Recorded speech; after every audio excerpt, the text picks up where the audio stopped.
बच्चों, आज मैं आपको जो पढ़ाने जा रही हूँ वो अनुस्वार की मात्रा, जिसपे किसी व्यंजन के ऊपर बिंदी लगती है या किसी स्वर के ऊपर बिंदी लगती है, और दूसरा है वह अनुनासिक की मात्रा, यानी कि चंद्रबिंदु की मात्रा, किसी व्यंजन पे चंद्रबिंदु की मात्रा लगती है।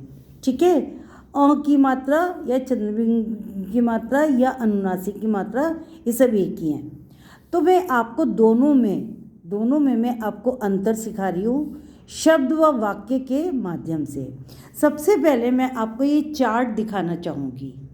आप लोग जब पढ़ते हो क से कबूतर, ख से खरगोश, ग से गमला, घ से घर, ण खाली, च से चरखा, छ से छतरी, ज से जहाज, झ से झंडा, यहाँ खाली, टा से टमाटर, ठ से ठठेरा, डा से डमरू, ढ से ढक्कन, यू वाला ण खाली, ता से तरबूज, था से थर्मस, दा से दवा, धा से धनुष, न से नल, पा से पतंग, फा से फल, बा से बकरी, भा से भालू, माँ से मछली। आज मैं आपको सिर्फ इतने वर्ग, जो क है इसको बोलते हैं क वर्ग, ये चा है ये हमारा चा वर्ग है, टा है ये हमारा टा वर्ग है, तो ता वर्ग, प वर्ग। इसका मतलब ये है अनुस्वार की मात्रा के लिए जो हमको इम्पॉर्टेंट बात सीखनी है, जो बच्चे आगे चल के भी समझ पाएंगे कि किसी भी लेटर के में चंदा की बिंदी क्यों लगती है, और या अनुस्वार की मात्रा, अंग की मात्रा क्यों लगती है, या चंद्रबिंदु की मात्रा क्यों लगती है, दोनों में डिफरेंस समझाएंगे। अब सपोज आपका ये जो 1 2 3 4 5, ये जो पांचवा वर्ण है, वर्ण चा वर्ग का, पहले का वर्ग का देखिए, का वर्ग का 1 2 3 4 5 ण, चा वर्ग का देखिए च छ ज झ या, पांचवा वर्ग, ट ठ ड ढ ण, पांचवा वर्ग, टा वर्ग का पांचवा वर्ग, ता वर्ग का पांचवा वर्ग ना है, और पा वर्ग का पांचवा वर्ण माँ है। यानी कि अगर इनमें से ये णा या पांचवें वर्ग कहलाते हैं बेटा, ये मतलब कि अगर हमारे ये पांचवें वर्ण, इनकी सबकी साउंड हमारी कैसी आती है, हमेशा ना की आती है, लेकिन ये जो माँ की साउंड है ये माँ की आती है। तो इसका भी मैं आपको अंतर अभी समझाऊंगी।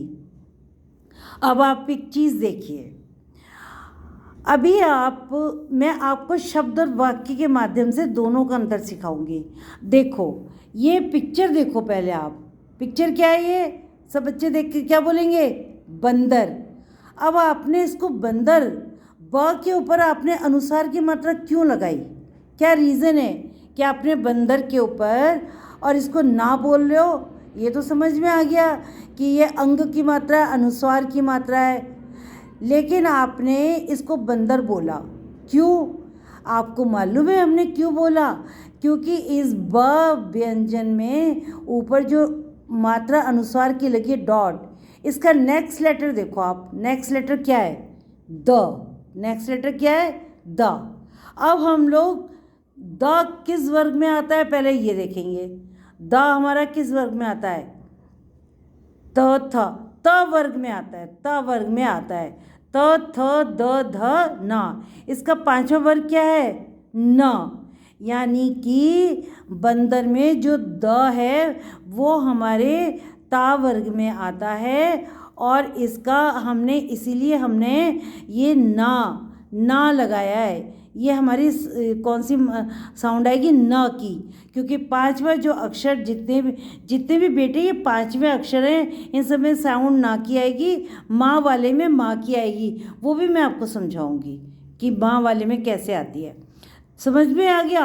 अब आप देखो, अब ये चांद, अब ये बेटे कौन सी मात्रा है, चंद्रबिंदु की। अब आप चंद्रबिंदु की मात्रा क्यों लगा रहे हो उसमें, चांद, क्योंकि बेटा इसमें हमारा ओपन माउथ भी जा रहा है और नाक में भी साउंड जा रही है। बोलो सब, चांद, चांद, मतलब कि नोज पे हाथ रखिए, सब नोज पे हाथ रखिए। अब बोलिए चांद, तो चांद बोलोगे तो ओपन माउथ जाएगा और नोज से आवाज़ आएगी चांद, इसलिए हमने इसमें चंदा की बिंदी लगाई है, चंद्र बिंदु अनुनासिक की मात्रा लगाई है। अब नेक्स्ट आ जाइए, यह तिरंगा झंडा है, ये पिक्चर देखो, झंडा है ना हमारे देश का, तो हम क्या लिख रहे हैं, यह तिरंगा झंडा है। अब मैंने आपको एक चीज़ तो बता दी थी कि अगर किसी व्यंजन में अनुस्वार की मात्रा लगी है, बिंदी लगी है, तो नेक्स्ट लेटर ग है, तो इसकी साउंड हमारी हमेशा रंगा, इसके पहले लेटर में रंगा, रंगा, यानी कि अब देखो ग कौन से लेटर में आया है, क वर्ग में आया है, क ख ग, तो घ ण। बच्चा ये जो पांचवी साउंड है ना, ये पांचवा, इसकी अंग की भी साउंड जाती है, ण की भी साउंड जाती है, तो इसलिए हम इसको रंग बोल रहे हैं, इसलिए हम इसको क्या बोल रहे हैं, आ की मात्रा लगी है तो रंगा। और देखो झंडा, अब झन न, ना क्यों बोल रहे हैं बताओ, ना क्यों बोल रहे हैं, इसका नेक्स्ट लेटर देखो डाडमरू। अब डाडमरू देखो कौन से वर्ग में आ रहा है, डाडमरू देखो जरा कौन से वर्ग में आ रहा है, टा वर्ग में। कौन से वर्ग में आ रहा है, बोलो, टा टमाटर, ठा ठटेरा, डा डमरू, ढा ढक्कन, युवला णा खाली। तो ये ण की साउंड हमारी अगर अनुनासिक के अनुसार की मात्रा है, उसमें न की साउंड जाएगी, तो हमारा डा डमरू किस में आया है, टा वर्ग में। और इसका पंचम अक्षर क्या है, णा, जिसकी साउंड क्या होती है, ना। तो इसलिए हमने झ व्यंजन के ऊपर अनुस्वार लगाया, ना की अनुस्वार लगा हुआ है, बिंदी लगी हुई है। इसका नेक्स्ट लेटर क्या है, डाडमरू, जो हमारे टा वर्ग में आया हुआ है, देखो टा वर्ग में आया हुआ है।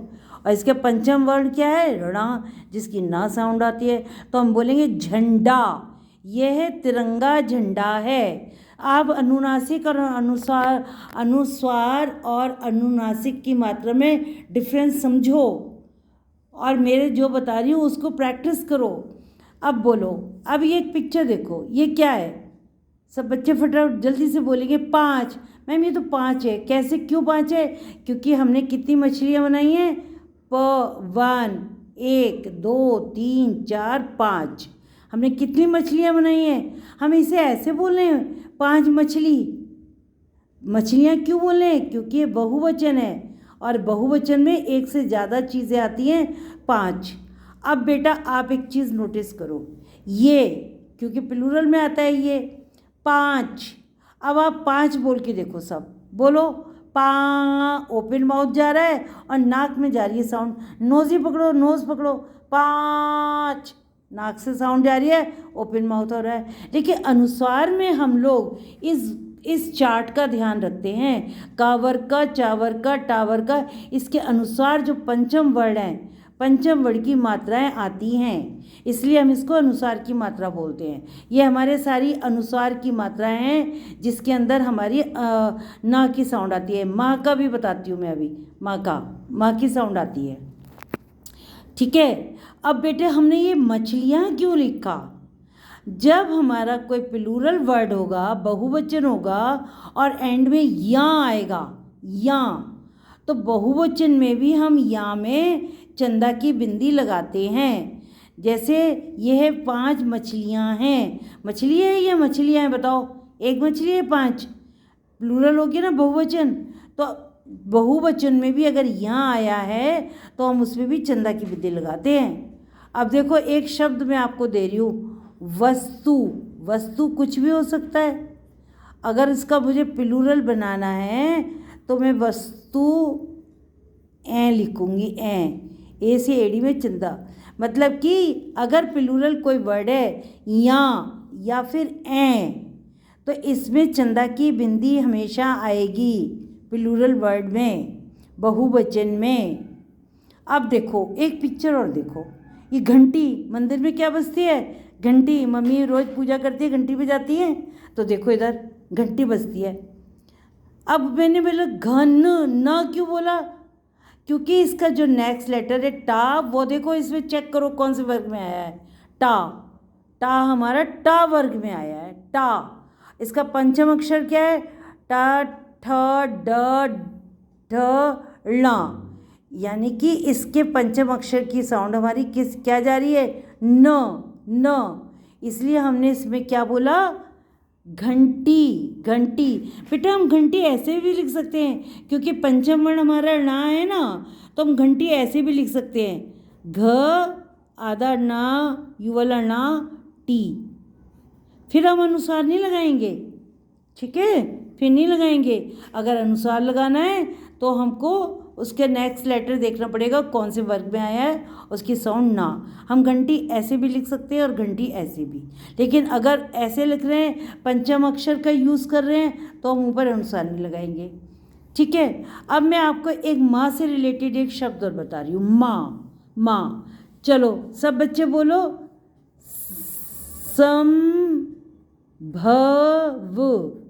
संभव। अब बेटा हमारे मुंह से ये माँ की साउंड क्यों आ रही है? ये माँ की साउंड क्यों आ रही है? क्योंकि बेटा सा के ऊपर देखो बेटा, सा के ऊपर अनुसार लगा है, और भा भालू हमारे कौन से वर्ग में आता है? चेक करो। भा भालू हमारे पा वर्ग में आता है। पा से पतंग, फा से फल, बा से बकरी, भा से भालू, माँ से मछली। इस पा वर्ग में आया है और इसकी साउंड पंचम वर्ग की क्या है? माँ। अनुसार तो लगा है, लेकिन हमारा नेक्स्ट लेटर कौन से वर्ण में आ रहा है? पा वर्ग में आ रहा है, और इसका पंचम अक्षर क्या है? माँ। तो हमने इसको बोला संभव। तो जो पंचम अक्षर सारे में ऊपर सब में तो ना की साउंड आएगी, ये माँ वाले में हमारी इसलिए माँ की साउंड आएगी अनुसार लगने के बाद, क्योंकि ये हमारा पा वर्ग में आता है और इसका अंतिम अक्षर माँ की साउंड है। तो बेटे आप समझ गए अनुसार और अनुनासिक की मात्रा में अंतर। कल बेटे मैं आपको एक प्रैक्टिस वर्कशीट कराऊंगी, तो आपको सब समझना होगा, ठीक है? ये अनुसार की मात्रा से रिलेटेड चार्ट समझना होगा कि हमारा कोई भी नेक्स्ट लेटर जिस पे अनुसार लगा है उसका नेक्स्ट लेटर कौन से वर्ग में आ रहा है, इसलिए हमारी ना की साउंड आ रही है, इसलिए हमारी माँ की साउंड आ रही है। और ये देखो, ये अनुनासिक चंदा की बिंदी, ओपन माउथ और नोज़ पकड़ो तो ओपन माउथ, और ये तो हमारी चांद की बिंदी। और प्लूरल में तो हमेशा या में और ए में, ऐसे ये देखो इसमें हमेशा चंदा की बिंदु आएगी। अब घंटी मैंने क्या बताया था? घंटी कौन से वर्ग में? टा। कौन से वर्ग में आ रहा है? टा टमाटर में आ रहा है।